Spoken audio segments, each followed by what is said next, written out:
उत्तर प्रदेश शिक्षक पात्रता परीक्षा 2021 में विवादित प्रश्नों का मामला माननीय इलाहाबाद हाईकोर्ट में पहुंचा था, जिसमें कुल 9 विवादित प्रश्नों को माननीय कोर्ट में अभ्यर्थियों ने चैलेंज किया था, जिसमें या तो प्रश्न को गलत बताया गया था या तो विकल्प गलत बताए गए थे।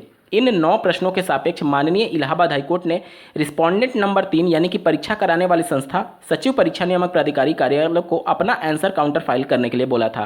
आंसर काउंटर फाइल का मतलब ये होता है कि जिन प्रश्नों को या फिर जिन विकल्पों को अभ्यर्थी गलत बता रहे हैं उस पर आयोग का क्या कहना है। सचिव परीक्षा नियामक प्राधिकारी कार्यालय के द्वारा अपना आंसर काउंटर फाइल कर दिया गया है कुल 9 प्रश्नों पर। आयोग ने किन प्रश्नों के सापेक्ष क्या बताया है माननीय कोर्ट में, ये जानना आपके लिए बेहद जरूरी है, ताकि आप ये समझ पाए कि आने वाले भविष्य में यूपी टेट 2021 में कॉमन नंबर मिल सकते हैं अथवा नहीं। इस वीडियो के साथ बने रहिएगा अगर आप भी यूपी टेट 2021 से जुड़े हुए हैं। नमस्कार दोस्तों, मेरा नाम है नीरज और आप देख रहे हैं कैरियर बिट यूट्यूब चैनल। अगर आप इस चैनल पर पहली बार विजिट कर रहे हैं तो इसको सब्सक्राइब करते हुए बेल आइकन को प्रेस करना ना भूलें। कुल 9 प्रश्नों में पहला प्रश्न सीडीपी का है, जिसे आप अपने स्क्रीन पर देख पा रहे हैं। पहला विवादित प्रश्न है, अधिगम हेतु निम्न में क्या सर्वाधिक आवश्यक है। संस्था के द्वारा यानी पीएनपी ने इसका उत्तर अभिप्रेरणा दिया है और याची के द्वारा इसका विकल्प 3 यानी रुचि को भी लगाया गया है। और इसमें जो याची संख्या 30 और 50 है उन्होंने ऑनलाइन आपत्ति भी दर्ज की थी और इसी के सापेक्ष ये विवादित प्रश्नों को माननीय कोर्ट में अभ्यर्थियों ने चैलेंज किया था। तो इस अधिगम हेतु क्या सर्वाधिक आवश्यक है, अभ्यर्थी रुचि को भी मान रहे हैं और अभिप्रेरणा को मान रहे हैं। इस वजह से अभ्यर्थी माननीय कोर्ट से गुहार लगा रहे थे कि कॉमन नंबर दिया जाए। इस पर आयोग का ये कहना है कि विषय विशेषज्ञों द्वारा परीक्षण के उपरांत विकल्प नंबर 4 यानी अभिप्रेरणा को सही माना गया है। जब आप एनसीईआरटी की बुक उठाएंगे तो उसमें भी अभिप्रेरणा को ही सही माना गया है। इस वजह से आयोग पूरी तरीके से कह रहा है कि अन्य जो विकल्प हैं निर्देशन, परिपक्वता और रुचि वो गलत है, परिपक्वता ही सही उत्तर है जो कि आयोग ने दिया था। बढ़ते हैं दूसरे विवादित प्रश्न की तरफ। दूसरा विवादित प्रश्न है सीडीपी का ही, निम्नलिखित में ग्रंथियों के आधार पर व्यक्तित्व के विभिन्न प्रकारों की चर्चा किसने की है। तो इसमें जो विकल्प आयोग ने सही माना था रिवाइज्ड आंसर की में, उसे कैनन माना था, ऑप्शन नंबर 2 को। और अभ्यर्थी विकल्प 4 और विकल्प 2 यानी क्रैशमर और कैनन दोनों को सही मान रहे हैं और इसके सापेक्ष याची संख्या 11, 44, 50, 54, 85 द्वारा ऑनलाइन आपत्ति भी दर्ज कराई गई थी। तो इस वाले प्रश्न पर भी आयोग अपने दिए गए विकल्प को ही सही मान रहा है, यानी कैनन विकल्प को सही मान रहा है। अगले प्रश्न की बात कर लेते हैं। अगला प्रश्न है, मानसिक उद्वेलन प्रतिमान का प्रयोग निम्न में से किसके शिक्षण हेतु किया जाता है। आयोग ने इसका उत्तर समस्या समाधान विकल्प सही को सही माना है और विकल्प 4 को, और अभ्यर्थियों के द्वारा विकल्प 2 सृजनात्मकता को लगाया गया है। तो यहाँ पर किसी भी याची के द्वारा ऑनलाइन आपत्ति दर्ज नहीं कराई गई थी, फिर भी इस मामले को माननीय कोर्ट में चैलेंज किया गया था, जिसके सापेक्ष आयोग ने अपना आंसर काउंटर फाइल ये किया है कि उच्चतर सामान्य मनोविज्ञान के सिंह के बुक में पृष्ठ संख्या 688 पर और एनसीईआरटी कक्षा 11 के पृष्ठ संख्या 197 पर ब्रेन स्टॉर्मिंग यानी कि समस्या समाधान को सही माना गया है। और इस हिसाब से आयोग ने स्पष्ट कर दिया है कि समस्या समाधान ही सही विकल्प है, बाकी सभी विकल्प गलत हैं। अगले प्रश्न की बात करते हैं, प्रश्न संख्या 4 की, जिसको चैलेंज किया गया था। यहाँ पर देख पा रहे होंगे शैशवा काल का समय पूछा गया था। तो आयोग ने इसका उत्तर जन्म से 2 वर्ष विकल्प को सही माना था और उसके बाद से अभ्यर्थियों ने जन्म से 6 वर्ष को भी विकल्प को सही माना है, ऑप्शन नंबर 2 को। और इसके सापेक्ष याची संख्या 11, 18, 54 द्वारा ऑनलाइन आपत्ति भी दर्ज कराई गई थी। तो यहाँ पर आयोग की टिप्पणी ये है कि शैशवा काल जन्म से 2 वर्ष तक ही होता है और उनके द्वारा यहाँ पर एनसीईआरटी की एक बुक के पृष्ठ संख्या 203 का प्रमाण दिया गया है। हालांकि ये एनसीईआरटी के बुक में क्लियर मेंशन किया गया है कि जन्म से 2 वर्ष ही शैशवकाल होता है और इस वजह से आयोग अपने उत्तर को पूरी तरीके से सही मान रहा है। बहुत से अभ्यर्थियों को ये भी होगा कि डीएलएड या फिर बीएड में उन्होंने जन्म से 6 वर्ष तक भी पढ़ा है। डीएलएड की जो बुक्स चलती हैं वो ऑथेंटिक नहीं माना जाता है, ना तो माननीय कोर्ट के द्वारा और ना ही आयोग के द्वारा। या फिर बीएड में जो आप बुक पढ़ते हैं, ऑथेंटिक बुक के तौर पर आपको एनसीईआरटी की ही बुक प्रस्तुत करना होगा और एनसीईआरटी में ये क्लियर मेंशन किया गया है कि जन्म से 2 वर्ष शैशवकाल का समय है। इस वजह से आयोग जन्म से 2 वर्ष को ही मान करके आंसर काउंटर फाइल की है। बात करेंगे 5वें विवादित प्रश्न को लेकर के, आंख की किरकिरी होने का अर्थ है। आयोग ने इसका उत्तर लगाया है अप्रिय लगना, ठीक है। और अभ्यर्थियों ने जो इसमें विकल्प 2 और विकल्प 4 दोनों को सही मानने के लिए एक तरीके से कोर्ट में केस किया था। पहला कष्टदायक होना और दूसरा अप्रिय लगना, जबकि आयोग ने अप्रिय लगना को ही सही माना है। याची संख्या 44 और 50 इसके सापेक्ष ऑनलाइन आपत्ति भी दर्ज कराए हैं। यहाँ पर आयोग ने अपने उत्तर के समर्थन में ये आंसर काउंटर फाइल किया है कि कार्यालय द्वारा जारी विकल्प सही है, अभ्यर्थियों की आपत्ति निराधार है, अप्रिय लगना सटीक अर्थ है। चलिए बात कर लेते हैं छठवें प्रश्न की। तो छठवां विवादित प्रश्न है, आप स्क्रीन पर देख पा रहे होंगे, लखनऊ समझौता 1916 किन दो के मध्य हुआ था? आयोग ने जो उसका उत्तर दिया है, कांग्रेस व मुस्लिम लीग के मध्य विकल्प 4 को सही माना था और अभ्यर्थियों के द्वारा विकल्प 1 और विकल्प 4 यानी कि नरम दल व गरम दल और चौथा कांग्रेस और मुस्लिम लीग दोनों को सही मानते हुए कोर्ट केस किए हैं और याची संख्या 41 इसके संबंध में ऑनलाइन आपत्ति भी दर्ज कराया गया है।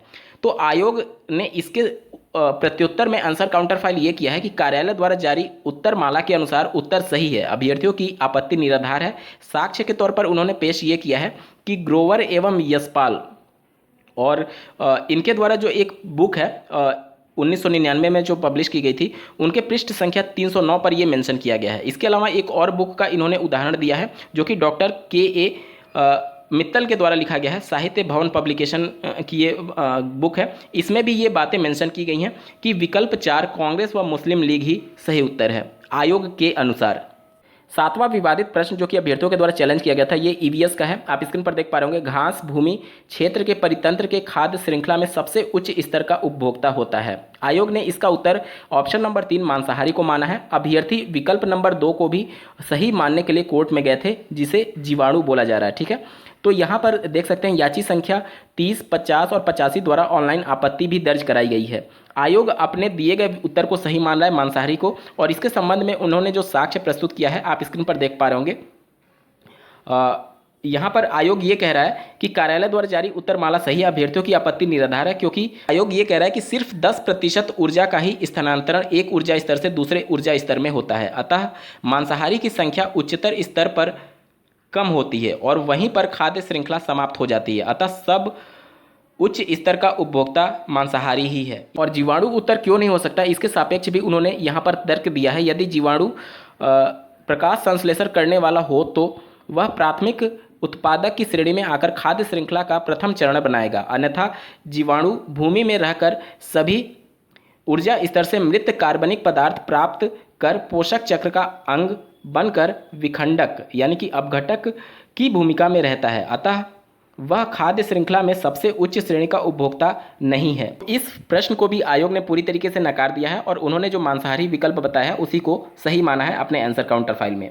आठवां प्रश्न इंग्लिश का है। आप स्क्रीन पर देख पा रहे होंगे, फिल इन द ब्लैंक पूछा गया था। Dash of playing the children went home. इसमें 4 विकल्प दिए गए थे, जिसमें आयोग ने हैविंग टायर्ड को सही माना था। ठीक है, और अभ्यर्थियों ने ऑप्शन नंबर 4 बिंग टायर्ड को भी सही करने के संदर्भ में माननीय कोर्ट में याचिका दाखिल की थी और किसी भी याची ने इसके संबंध में ऑनलाइन आपत्ति दर्ज नहीं कराई है।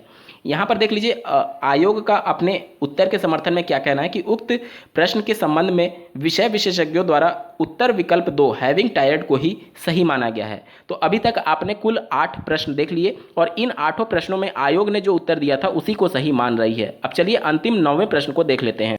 9वां प्रश्न पूछा गया था, निम्नलिखित में किसका नाम सुजन शास्त्र के पिता से जुड़ा हुआ है? तो आयोग ने इसका उत्तर गाल्टन माना है और अभ्यर्थी विकल्प 3 यानी कि गाल्टन और क्रो एंड क्रो दोनों को सही मानने के लिए कोर्ट केस किए हुए हैं और किसी भी याची के द्वारा ऑनलाइन आपत्ति दर्ज नहीं कराई गई है। यहाँ पर आयोग अपने उत्तर के समर्थन में ये कहता है कि उक्त प्रश्न के संदर्भ में विशेष विशेषज्ञों द्वारा परीक्षण उपरांत उत्तर विकल्प 3 गाल्टन सही माना गया, यानी जो आयोग ने उत्तर दिया उसे सही माना है। साक्ष्य के रूप में उच्चतर शिक्षा मनोविज्ञान एसपी गुप्ता पृष्ठ संख्या 141 का यहाँ पर प्रमाण आयोग ने दिया है। तो कुल 9 प्रश्नों को मैंने दिखाया जिस पर पीएनपी ने आंसर काउंटर फाइल किया है और पीएनपी के अनुसार जितने भी 9 प्रश्न हैं सभी का उत्तर रिवाइज्ड आंसर की में पीएनपी ने सही दिया है। ये पीएनपी का कहना है माननीय इलाहाबाद हाई कोर्ट में। अब अभ्यर्थियों के मन में प्रश्न आ सकता है कि क्या कोई भी अंक नहीं बढ़ेगा? देखिए, माननीय सुप्रीम कोर्ट में जब यूपी टेट 2017 का मामला गया था तो वहां से माननीय सुप्रीम कोर्ट के द्वारा 3 प्रश्नों के सापेक्ष 2 विकल्पों को सही मानने के आदेश पीएनपी को दिए थे।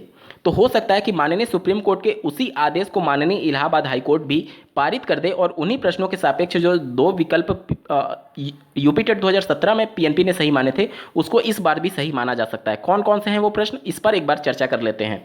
पहला प्रश्न सीडीपी का है। आप स्क्रीन पर देख पा रहे होंगे, निम्नलिखित में ग्रंथियों के आधार पर व्यक्तित्व के विभिन्न प्रकारों की चर्चा किसने की है? माननीय सुप्रीम कोर्ट ने वर्ष 2017 यूपी टेट में क्रैशमर और कैनन दोनों को विकल्प को सही मानने के लिए पीएनपी को निर्देशित किया था और पीएनपी ने इन दोनों प्रश्नों दोनों विकल्पों के सापेक्ष जिन भी अभ्यर्थियों ने किसी भी एक विकल्प को सही लगाया था, क्रैशमर या फिर कैनन में से, उनको अंक मिला था। तो हो सकता है कि माननीय इलाहाबाद हाईकोर्ट भी इसी फैसले को पारित कर सकती है। दूसरा प्रश्न हिंदी का था जो कि माननीय सुप्रीम कोर्ट से निस्तारित किया गया था। आप स्क्रीन पर देख पा रहे होंगे, आंख की किरकिरी होने का अर्थ क्या है।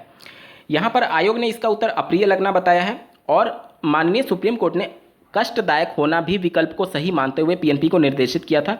तो हो सकता है कि माननीय इलाहाबाद हाईकोर्ट इस बार भी हिंदी के इस प्रश्न पर दोनों विकल्पों को सही मानने का आदेश पारित कर सकती है।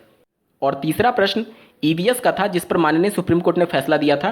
वो प्रश्न था घास भूमि क्षेत्र के परितंत्र के खाद्य श्रृंखला में सबसे उच्च स्तर का उपभोक्ता होता है। आयोग ने इसका उत्तर मांसाहारी माना है। हालांकि माननीय सुप्रीम कोर्ट के द्वारा 2017 मामले में जीवाणु को भी सही मानते हुए पीएनपी को निर्देशित किया था कि दोनों विकल्पों को सही करने वाले अभ्यर्थियों को कॉमन नंबर दिया जाए।